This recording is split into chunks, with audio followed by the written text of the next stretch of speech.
जय श्री कृष्णा दोस्तों। आज हम सुनेंगे पूर्णिमा पर लगने वाले चंद्र ग्रहण और पूर्णिमा से ही शुरू होने वाले श्राद्ध के बारे में। यह कहानी हमें ले जाती है समुद्र मंथन के समय की ओर। समुद्र देवता और असुर दोनों ने मिलकर मंदराचल पर्वत से समुद्र को मथा।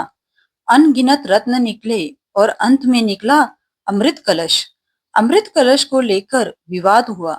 देवताओं ने कहा अमृत केवल देवताओं को मिलेगा, परंतु असुर इस निर्णय से क्रोधित हो उठे। तभी एक असुर ने रूप बदलकर देवताओं का वेश धारण किया और अमृत पान करने बैठ गया। सूर्य और चंद्रमा ने उसकी पहचान कर ली और तुरंत भगवान विष्णु को संकेत दिया। भगवान विष्णु ने अपने सुदर्शन चक्र से उस असुर का सिर धड़ से अलग कर दिया, लेकिन क्योंकि उसने अमृत की कुछ बूंदें पी ली थी, इसलिए उसका सिर और धड़ दोनों अमर हो गए। उसका सिर राहु कहलाया और धड़ केतु। तब से राहु सूर्य और चंद्रमा से शत्रुता करने लगा। जब भी चंद्रमा अपनी पूर्ण आभा में आकाश में चमकता है, राहु उसे निगलने का प्रयास करता है।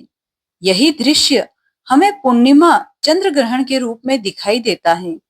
मान्यता है कि ग्रहण काल में नकारात्मक शक्तियां सक्रिय हो जाती है, इसलिए लोग इस समय मंत्र जाप, ध्यान और भजन करते हैं।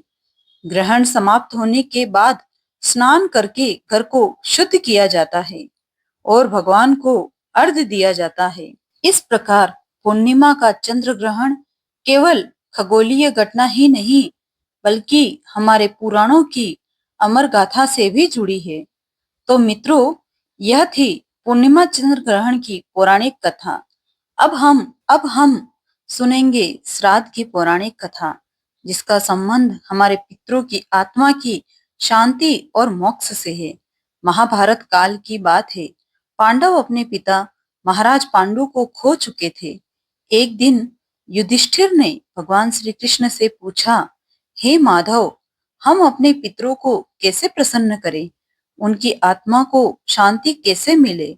श्री कृष्ण ने मुस्कुराते हुए उत्तर दिया, युधिष्ठिर, जब पुत्र श्रद्धा और विश्वास से अपने पितरों को अन्न, जल और तर्पण अर्पित करता है, तो वे तृप्त होकर आशीर्वाद देते हैं। यही श्राद्ध कहलाता है। श्री कृष्ण ने बताया कि स्वयं भगवान श्री राम ने भी यह परंपरा निभाई थी। वनवास के समय दंडकारण्य में उन्होंने अपने पिता दशरथ जी का श्राद्ध किया।